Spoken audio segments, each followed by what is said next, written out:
happen.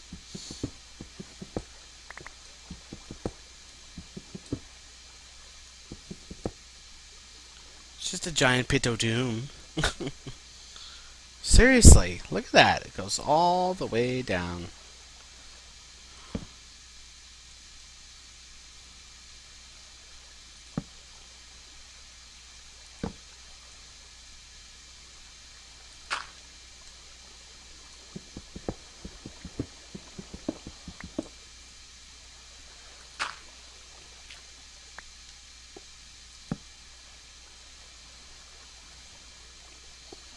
Alright.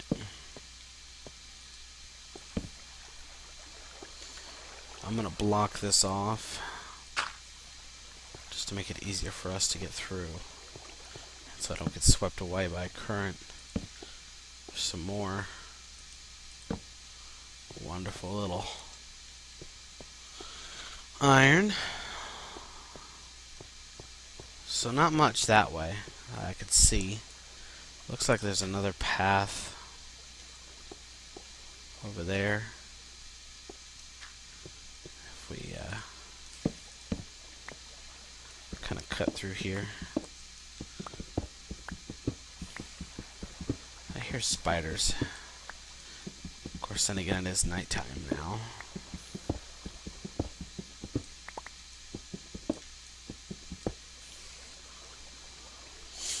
Alright.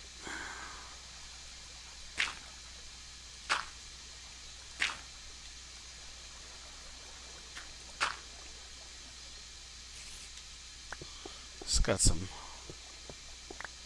hold the phone.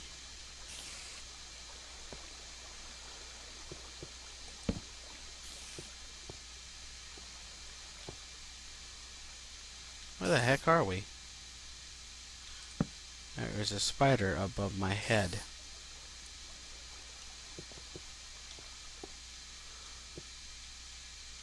I don't remember going through here.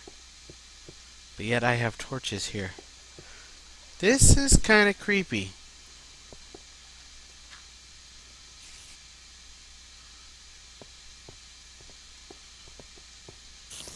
Whoa.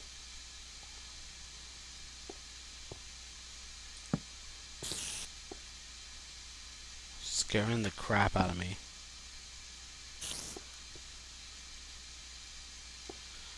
The spider's gonna just jump out at me, I swear. Okay. Dead end.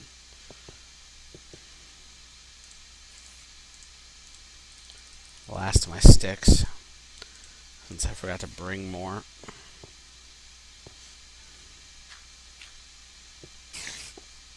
And that spider's close.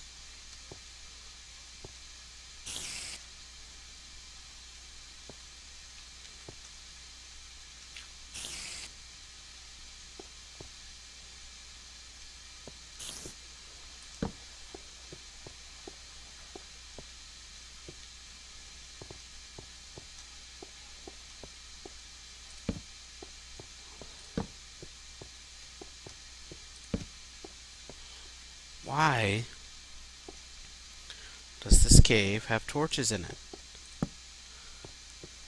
It's connected to some cave system, unless it's the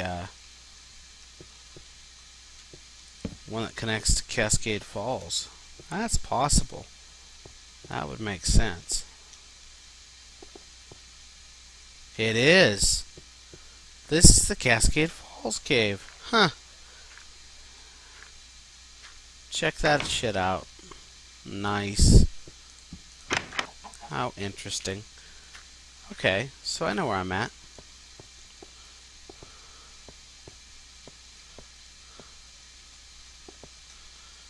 Huh. I was gonna say.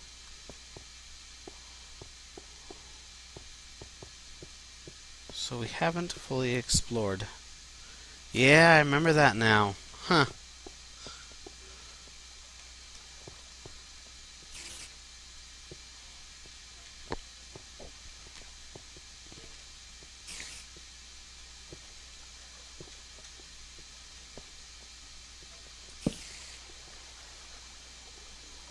That's right, I hit this when I was doing my digging and stuff for sand. I hit this when I was digging. Huh. Cool.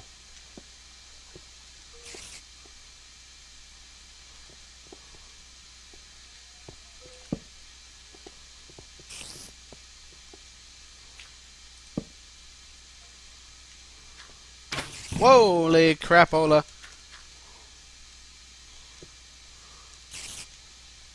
Oh, I think he fell to his doom. There he is. Death from above. Poundage.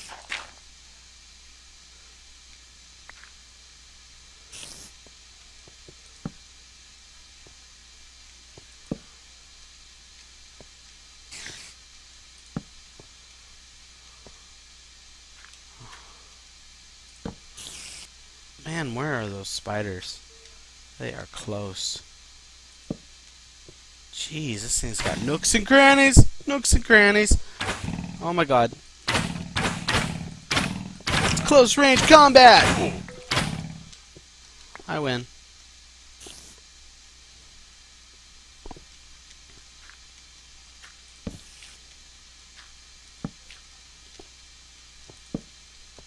Jeez, man!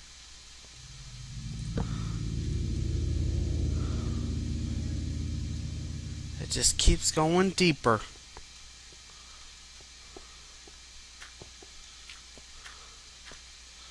This place is huge. Spider's just gonna jump out at me, I swear. Ooh, more! How awesome. Man, this thing is just Swiss cheese.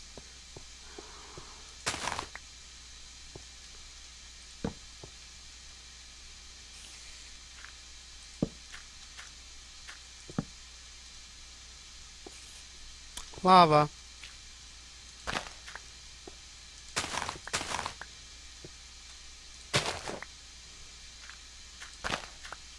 Nice.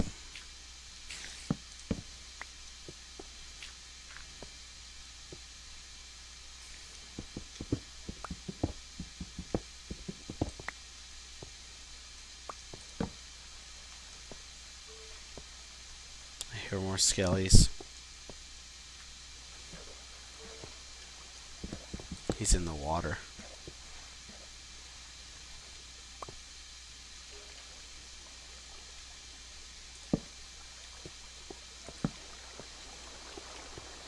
That's a heck of a waterfall.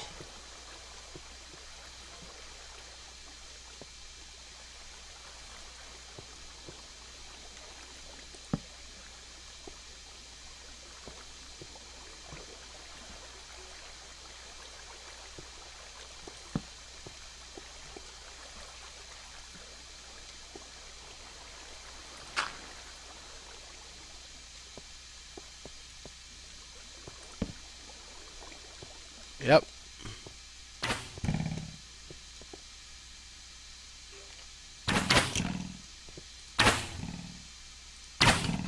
Oh, yes, son.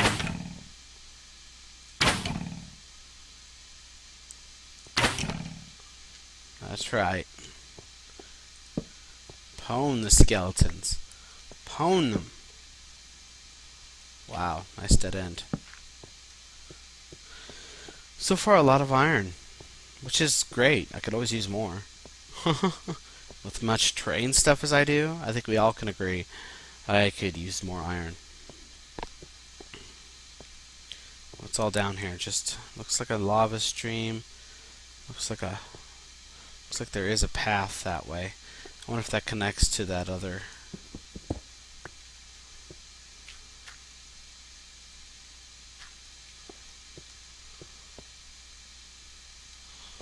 Alright, let's go this way.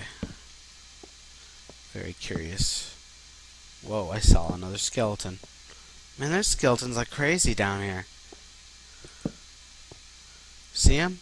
Jumping around over there. Hippity skippities. That's it. I'm out of torches. Man, how far down does this thing go? It's huge. It's awesome, though. Well, okay, guys. We are out of torches. So it's time to evacuate in an orderly fashion.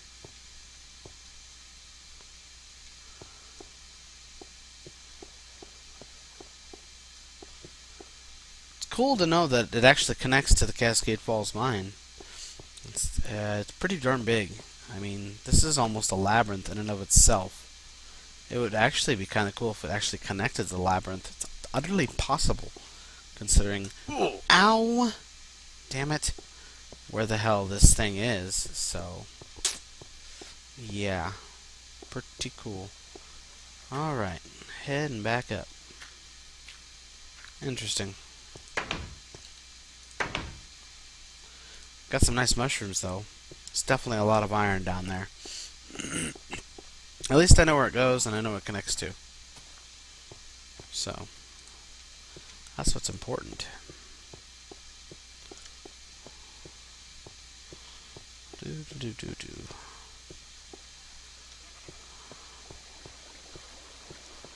Love Cascade Falls. So yeah, slowly but surely I'm replacing all this with cobble, just to give it a structured look. So you're gonna see that throughout the vids of the fort slowly transforming. Some of the spots that have not been like that one, excuse me, is usually a door there. See? Oh, I got hiccups now. That's just great.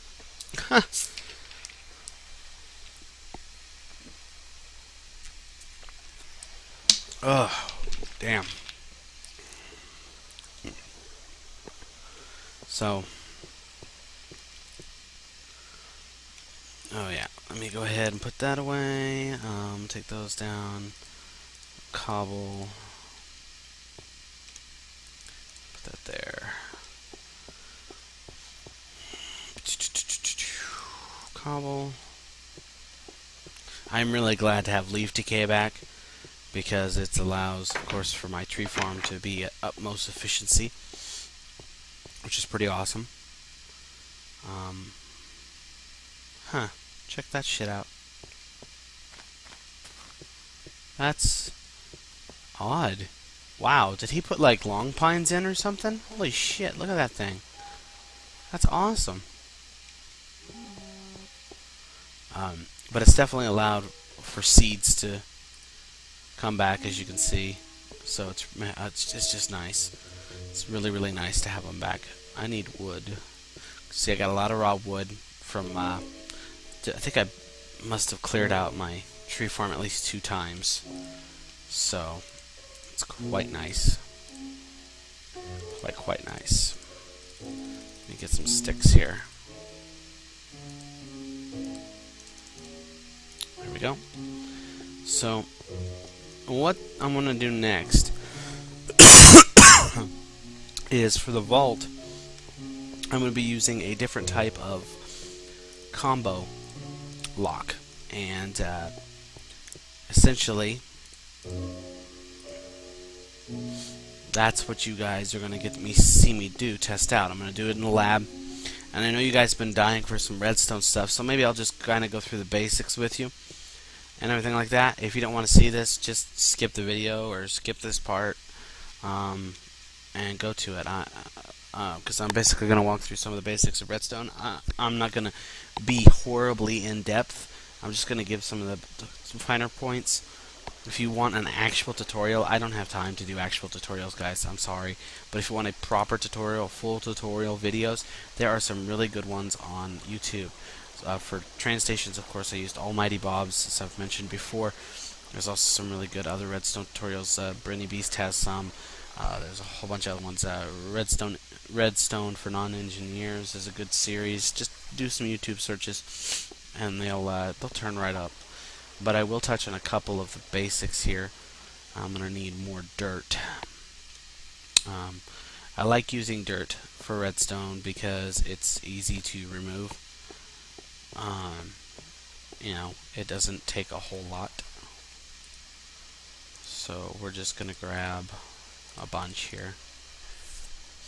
I'll hang on to my sword. So let me grab some redstone, and then we'll head over to the lab and get this party started. So I'm going to grab plenty of redstone here. I've mined some more from my mine, and I'll probably mine even more. So to start off with the basics, we'll use lab number 1. The basics of redstone is pretty straightforward, as you guys have seen. It's probably redstone torches that trick people up the most. I'm going to need switches, buttons, all that stuff. So let me grab that.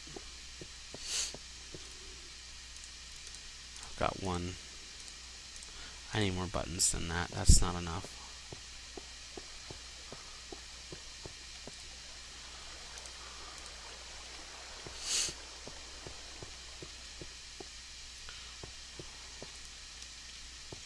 Just hang in there, guys. I gotta make some more buttons.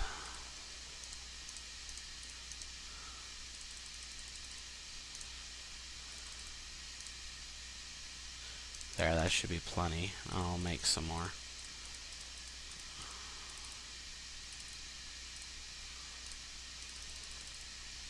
There we go, that should be plenty. Redstone torches could be a little tricky to understand. I know it took me a little bit. Whoops.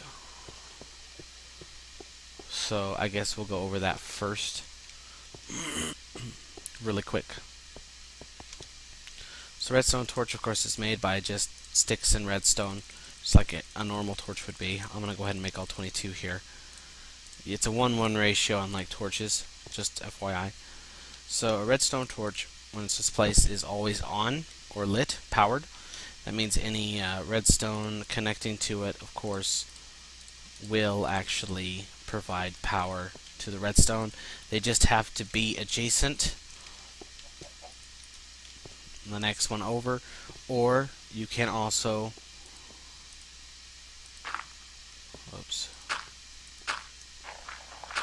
power something directly above the redstone torch as well. So as you can see, all powered, all not powered. Powered, very simple. That's a straight up redstone torch. The other torch that you guys have seen is the side redstone torches. Side redstone torches work a little different. So you have this like that, and then you have a redstone torch on the side. Basically, they have to be adjacent. Since the redstone torch takes up its own square, they have to be adjacent to that square. But also, likewise, it does power just above. So, but as you can see here, if I did that, it screws things up. Fun with redstone. So inputs and outputs. So basically those are outputs. Inputs are quite simple. If I have a redstone torch like this, outputs are always the same level as the torch or above. Inputs are always in the sides, or in the case of a side, it can actually be the top. So for example, as you can see, that's hit my door there. So as you can see, the power from this redstone torch came around and turned off that redstone torch. Now, doing it that way is a good way of doing it, but I could also do it that way. That's just as valid. If you're having trouble, you do this way and it doesn't work, try the top, just to be sure. Likewise,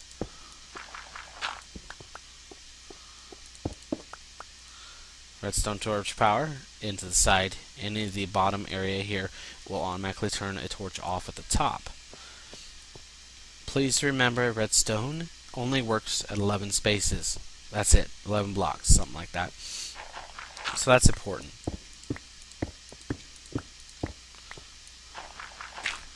An inverter or extender is simple. You've seen me use extenders before. This is what I call a single extender, where you basically have power from a torch into another one to extend out the other one to give you an opposite effect. In order to get the proper power level reading or whatever, you'd have to inverse it at the other end. In this case, this would be appropriate because this one is on at the end of like our button or whatever that has power, so this should be active. But if our button or whatever has power is not active, then it should be off. So that's appropriate. It's a simple, easy extender. I use that very thoroughly on my lockdown mechanism. The other type of extender is the dual extender. Now this is a pretty common extender, and you've seen me use this as well. This is good if you want to inverse it and extend at the same time. So if you really want to keep it the exact power level it's supposed to be, this will work. It does take a little more extra redstone, obviously, for that, and but expanding it out works just as well. But otherwise, you can easily do. Whoops. You can easily do this as well. Have the power coming in one end to that, and that goes out. So again, that's valid, but if we turn off the power, now that's valid. That's a simple extension booster. Very common. You're probably going to use that quite a bit. Buttons, torches, platforms, anything that gives power in is interesting, to say the least. Let me move my clock here. So let's start with a simple button. We have a simple button. The button, as you can see here, can give power above it, can give power behind it, to the side of it, even to the back of it. It can also give power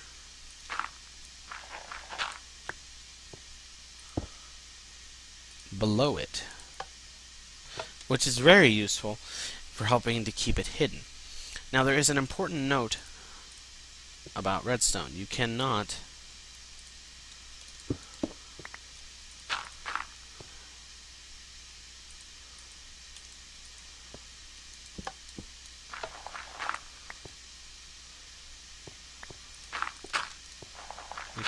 do this, for example. It will not connect. But if you get rid of it, it will. There is only one exception to this rule, and that is half blocks. Half blocks do not cut off power, no matter where they're placed. Now, if you put two half blocks together, they will count, as far as I know. So, some simple basics, just to get it out of the way. That's your basics, and for the most part, that's all you'll really need. A switch, a pressure plate works just like a button, except you walk over it instead of pushing it. That's all. Stone pressure plates, of course, requires weight of an actual person, whereas wooden pressure plates just require the weight of anything. So if you wanted to create an indicator light of a farming area where all your arrows or something comes to, like what Co has, you would use a wooden pressure plate. So, yeah. Levers, unlike buttons that reset after a short period of time, do not. They provide power or don't. They have to be, they're toggles, basically. I mean, it's not that difficult. Pretty basics. So, of course, you can do doors and things like that. You do not have to use redstone to open doors with a button or anything else. As long as they're next to it, they'll provide power to the door. In fact, there's a really good example of a basic locking door mechanism sort of thing this way. Oops.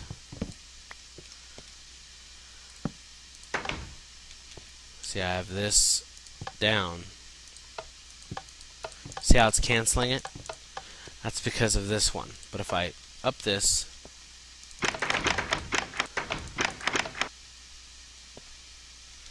and likewise if I go through and try to push this button, see, it'll override it.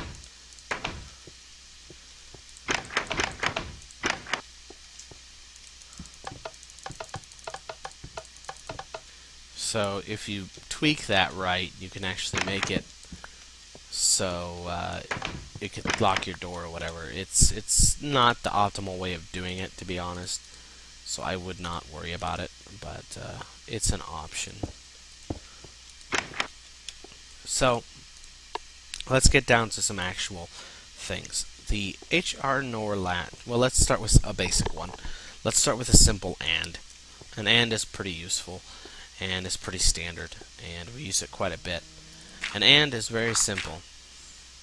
It's 3 redstone torches, 2 on the top, 1 on the side here, with 1 redstone in the middle. An AND basically means that when these 2 torches are both unpowered, it powers this torch. Very simple. You've seen this before. So just with one off, it doesn't do nothing. With this one off, it doesn't do nothing. They both have to be off to turn this on. Very, very simple. This is very useful for combos and other different things. And we used this for quite a bit of different things as well.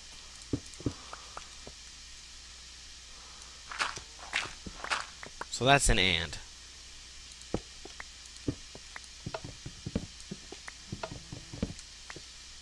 Likewise, you can have an OR.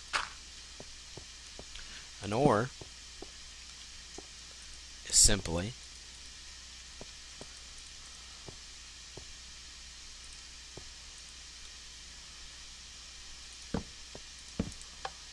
two inputs on the same one, and whenever one is on, it turns it off. Now, if you want it the other way around, well, that's simple.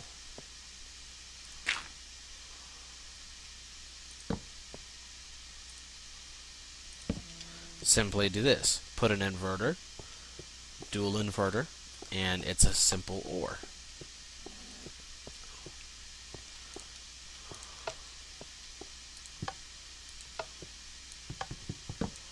So that's a pretty standard one. I'm not going to go through all the very complicated ones because honestly I haven't used them all. Just going through the ones that I've used or that I know.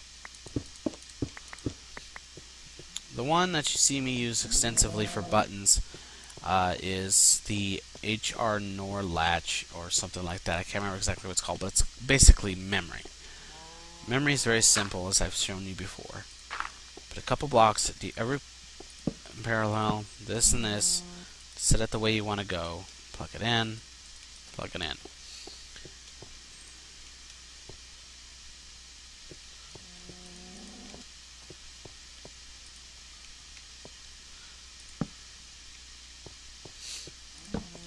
So simply, boom. These are good for buttons more than they are levers.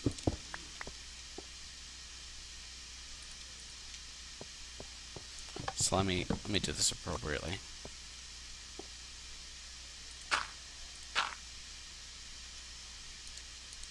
And the reason these are useful for buttons is because of the obvious.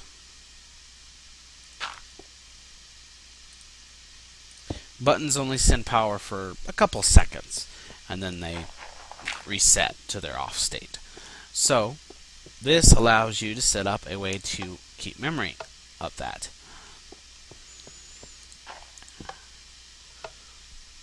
This keeps the state the way you want it until it's reset. How you reset it is really up to you. So for example, this is the default state off or on, and this would be the other state off. So if we wanted something to open, like say our door, we would hook up that line to this door. So when I push this button, it opens the door, and it keeps it open. Now when I reset or I hit a pressure plate or whatever, and I hit this button, it automatically turns that off and closes the door. Very simple. You've seen me use it quite a bit. This is the same thing I use for the train station reset, for keeping tracks in line when we're coming on the intake. I also use this extensively for the docking doors, the dock doors by Outpost Whiskey. And I will be using this a lot, quite a bit.